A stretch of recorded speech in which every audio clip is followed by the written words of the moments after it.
ဖျားသခင်လောကသို့လာသည်မှာအဓိကအားဖြင့်သူ၏နှုတ်ကပတ်တော်များကိုပြောဖို့ဖြစ်သည်သင်ကျွမ်းဝင်သောအရာသင်မြင်သောအရာသင်ကြားသောအရာသင်လိုက်နာစောင့်ရှောက်သောအရာနှင့်သင်ကိုယ်တိုင်ကြုံတွေ့ခံစားသောအရာများသည်ဖျားသခင်၏နှုတ်ကပတ်တော်ဖြစ်သည်လူစားတိခံယူထားသောထိုဖျားသခင်သည်လူသားကိုစုံလင်အောင်ပြုလုပ်ပေးရန်အတွက်နှုတ်ကပတ်တော်ကိုအဓိကအသုံးပြုသည်သူသည်နမိတ်လက္ခဏာများနှင့်အံ့ဩဖွယ်ရာများကိုမပြပါအထူးသဖြင့်ယေရှုအတိတ်ကလုပ်ခဲ့သည့်အလုပ်ကိုပြန်မလုပ်ပါထိုသူတို့နှစ်ဦးစလုံးသည်ဖျားသခင်ဖြစ်တော်လဲလူစားတိဖြစ်တော်လဲသူတို့၏သာသနာအလုပ်ချင်းမတူပေယေရှုလောကသို့လာသောအခါ၌သူသည်ဖျားသခင်အလုပ်၏တစိတ်တစ်ပိုင်းကိုလုပ်ခဲ့သည်နှုတ်ကပတ်တော်အချို့ပြောခဲ့သည်သို့သောသူအထမြောက်အောင်လုပ်ခဲ့သည့်အဓိကအလုပ်မှာမြည်သည့်အလုပ်ဖြစ်သည်။သူအထမြောက်အောင်လုပ်ခဲ့သည့်အဓိကအလုပ်မှာလက်ဝါးကပ်တိုင်၌အသေးခံခြင်းဖြစ်သည်။သူသည်လက်ဝါးကပ်တိုင်၌အသေးခံသည့်အလုပ်ကိုပြီးမြောက်အောင်လုပ်ရန်နှင့်လူသားမျိုးနွယ်အားလုံးကိုရွေးနှုတ်ဖို့ရန်အတွက်အပြစ်ရှိသောဇာတိပဂတိလူဖြစ်လာခဲ့သည်ထို့သောဖြစ်သည်မှာလူသားမျိုးနွယ်အားလုံး၏အပြစ်အတွက်ဖြစ်ပြီးအပြစ်ဖြေရာရစ်အဖြစ်ထမ်းဆောင်ခဲ့သည်ထို့သောလှုပ်ဆောင်ခြင်းသည်ယေရှုအထမြောက်အောင်လှုပ်ဆောင်ခဲ့သည့်အဓိကအလုပ်ဖြစ်သည်အဆုံးတွင်ယေရှုသည်သူ့ထံသို့နောက်မှလာကြသူများကိုလမ်းပြရန်အတွက်ကားတိုင်လမ်းကို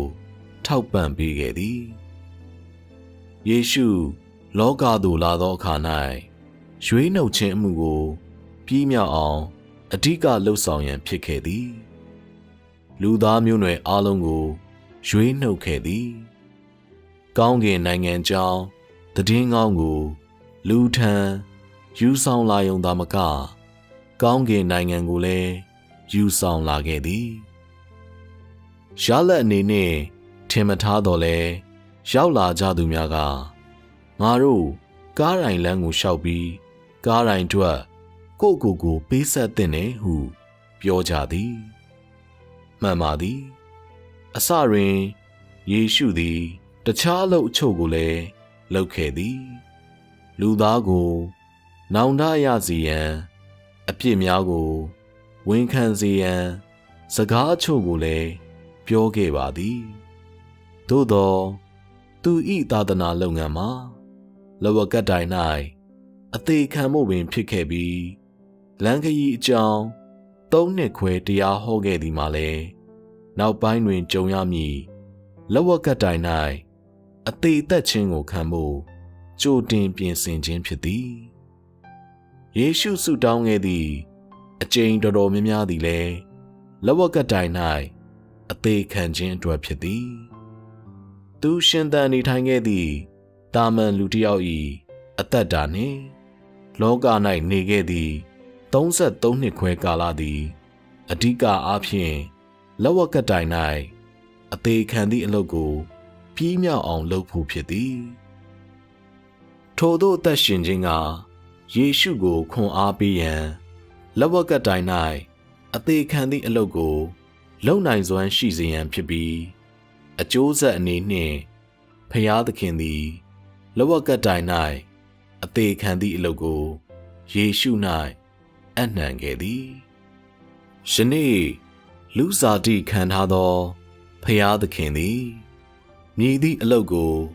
အထမြောက်အောင်လှုပ်ဆောင်မည်နီယနေ့ခေတ်တွင်ဖျားသခင်သည်လူစားတိခံသည်မှာအဓိကအားဖြင့်လူစားတိ၌နှုတ်ကပတ်တော်ပေါ်လာခြင်းအလုပ်ကိုပြီးမြောက်အောင်လှုပ်ဆောင်ရန်နှုတ်ကပတ်တော်ကိုအသုံးပြုပြီးလူသားကိုစုံလင်အောင်ပြုလုပ်ပေးရန်နှင့်နှုတ်ကပတ်တော်၏ဆုံးမမှုနှင့်စစ်ဆေးမှုကို လူလက်ခံအောင်ပြုလုပ်ရန်ဖြစ်သည်သူပြောသည့်နှုတ်ကပတ်တော်များဖြင့်သူထံမှထောက်ပံ့မှုနှင့်အသက်ကိုသင်အားရစေခဲ့သည်သူ၏နှုတ်ကပတ်တော်များအားဖြင့်သင်သည်သူ၏အလုပ်နှင့်သူ၏လုပ်ရက်ကိုမြင်တွေ့သည်ဖျားသခင်သည်သင်ကိုပြစ်တင်ဆုံးမရန်နှင့်တန့်စင်ရန်အတွက်နှုတ်ကပတ်တော်ကိုအသုံးပြုသည်သင်အခက်ခဲနှင့်ကြုံနေလဲဖျားသခင်၏နှုတ်ကပတ်တော်ကြောင့်သာဖြစ်သည်ယနေ့ခေတ်၌ဖျားသခင်သည်အချက်လက်များကိုအသုံးပြုပြီးအလုံးမလုပ်ပါသူ၏နှုတ်ကပတ်တော်များကိုသာအသုံးပြုပြီးအလုံးလုပ်သည်သူ၏နှုတ်ကပတ်တော်သင်အပေါ်၌တည်မှသာတန်ရှင်းသောဝိညာဉ်တော်ကသင်အထဲ၌အလုံးလုံးနိုင်သည်ဝေဒနာသို့မဟုတ်ချိုမြိန်မှုကိုခံစားစေနိုင်သည်ဖျားသခင်၏နှုတ်ကပတ်တော်ကသာလျှင်သင်အားလက်တွေ့အရှိသဘောတည်းသို့ခေါ်ဆောင်နိုင်သည်ဖျားသခင်၏နှုတ်ကပတ်တော်မှသာလျှင်သင်ကိုစုံလင်အောင်လုပ်ပေးနိုင်စွမ်းရှိသည်ထို့ကြောင့်နောက်ဆုံးသောကာလ၌ဖျားသခင်လုပ်သည့်အလုပ်သည်မူအားဖြင့်သူ၏နှုတ်ကပတ်တော်ကိုအသုံးပြုပြီးလူတိုင်းကိုစုံလင်အောင်ပြုလုပ်ပေးဖို့ဖြစ်သည်လူကိုလမ်းပြဖို့ဖြစ်သည်ဟူသည့်အချက်ကိုတော့အနည်းဆုံးသင်နားလည်ရမည်ဖျားသခင်လုပ်သည်များအလုပ်အားလုံးသည်နှုတ်ကပတ်တော်အားဖြင့်လုပ်သောအလုပ်များဖြစ်သည်သင်ကိုပြစ်တင်ဆုံးမရန်ဖျားသခင်သည်အချက်လက်များကိုအသုံးမပြုပါအချို့လူများကဖျားသခင်ကိုမနာခံသည့်အချိန်များရှိသည်ဖျားသခင်ကသင်ကိုအလွန်အမင်းစိတ်ဆင်းရဲအောင်မလုပ်ပေသင်ဤဇာတိခန္ဓာသည်လည်းပြစ်တင်ဆုံးမခြင်းမခံရသင်သည်လည်းဆင်းရဲဒုက္ခမရောက်ပေသို့သောဖျားသခင်ဤနှုတ်ကပတ်တော်သင်အပေါ်၌တည်စေပြီးသင်ကိုတန့်စင်သည်နှင့်တပြိုင်နက်သင်လုံးဝခံနိုင်မည်မဟုတ်ထို့သို့ဖြစ်သည်မဟုတ်လောအစေကျွန်ခံသူတို့၏ခေတ်အချိန်ခါကဖျားသခင်သည်လူသားကိုအောက်ခြေမရှိသောတွင်းနက်ထဲသို့ပြစ်ချဖို့ပြောခဲ့သည်လူသားသည်အမှန်တကယ်ပင်အောက်ခြေမရှိသောတွင်းနက်ထဲသို့ရောက်နေသလောဖျားသခင်သည်လူသားကိုစစ်ဆေးဖို့အတွက်ရိုးရိုးလေးပင်နှုတ်ကပတ်တော်များကိုအသုံးပြုခဲ့သည်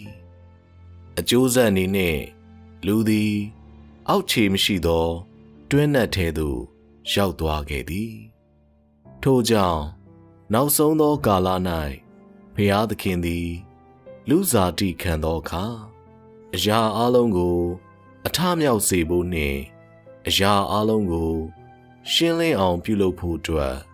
နှုတ်ကပတ်တော်ကိုအဓိကအသုံးပြုသည်သူမည်သူနည်းဆိုသည်ကိုသူ၏နှုတ်ကပတ်တော်များအားဖြင့်သာသင်သိနိုင်သည်သူသည်ဖျားသခင်ကိုယ်တိုင်ဖြစ်ကြောင်းကိုသူ၏နှုတ်ကပတ်တော်များအားဖြင့်သာသင်သိနိုင်သည်လူစားတိခံယူသောဖျားသခင်သည်လောကသို့လာသောအခါတခြားအလုပ်ကိုမလုပ်နှုတ်ကပတ်တော်များသာပြောသည်ထို့ကြောင့်အချက်လက်များအသုံးပြုဖို့မလိုပါသူပြောသည့်နှုတ်ကပတ်တော်များကလုံလောက်သည်အဘယ်ကြောင့်ဆိုသောသူသည်လောကသို့လာသည်မှာအဓိကအားဖြင့်ထိုသို့လှုပ်ဆောင်ဖို့သူ၏နှုတ်ကပတ်တော်အတွင်းသူ၏တကိုးနှင့်သာလွန်မှုကိုလူသားအားမြင်ခွင့်ပေးဖို့သူသည်နှိမ်ချစွာဖြင့်ကိုမြည်သို့ကွယ်ဝတ်ထားကြောင်းကိုသူ့နှုတ်ကပတ်တော်များအားဖြင့်လူသားအားသိခွင့်ပေးဖို့သူနှင့်ပတ်သက်သောအကြောင်းအရာအလုံးစုံကိုသူ့နှုတ်ကပတ်တော်အားဖြင့်လူသားအားသိခွင့်ပေးဖို့အတွက်ဖြစ်သည်သူ၏အရာအလုံးနှင့်သူ၏ဖြစ်ခြင်းအလုံးစုံသည် သူ့စကားများတဲ့တွင်ရှိပြီးသူ့ဉာဏ်ပညာနှင့်သူ၏အံ့ဩဖွယ်ကောင်းမှုသည်လည်းသူ၏နှုတ်ကပတ်တော်များတဲ့တွင်ရှိသည်ဤသို့အားဖြင့်ဖျားသခင်သည်သူ၏နှုတ်ကပတ်တော်များပြောသည့်နီလန်းမျိုးစုံကိုသင်မြင်နိုင်အောင်လုပ်ပေးထားသည်ဤကာလ၌ဖျားသခင်လှုပ်ဆောင်သောအလုပ်အများစုသည်ပံ့ပိုးကူညီခြင်းဗျာဒိတ်ပေးခြင်းနှင့်ဆုံးမခြင်းတို့ဖြစ်သည်ဖျားသခင်သည်လူတစ်ယောက်ကိုအကြောင်းပြချက်ကောင်းကောင်းမရှိဘဲမကြိမ်ပေကြိမ်ခဲ့လျင်ပင်နှုတ်ကပတ်တော်ကိုသုံးပြီးကြိမ်သည်ထို့ကြောင့်ဖျားသခင်လူစားတိခံသည့်ဤခေတ်ကာလ၌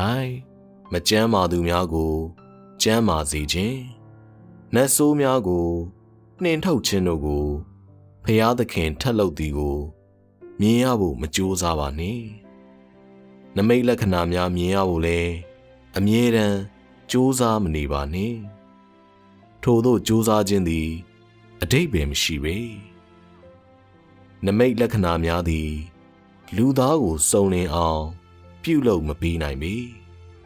ရှင်းရှင်းပြောရလျင်ဖျားသခင်ကိုယ်တိုင်ဖြစ်သောလူစားတိကိုခံထားသည့်ဖျားသခင်အစစ်သည်ယနေ့ခေတ်တွင်နှုတ်ကပတ်တော်ပြောဆိုခြင်းကိုသာလုပ်သည်ထိုသို့သောအရာများကိုမလုပ်ပေထိုချက်သည်အမှန်တရားဖြစ်သည်သူသည်သင်ကိုစုံလင်စေရန်အတွက်သင်ကိုကျွေးမွေးရန်ရေလောင်းပေးရန်အတွက်နှုတ်ကပတ်တော်များကို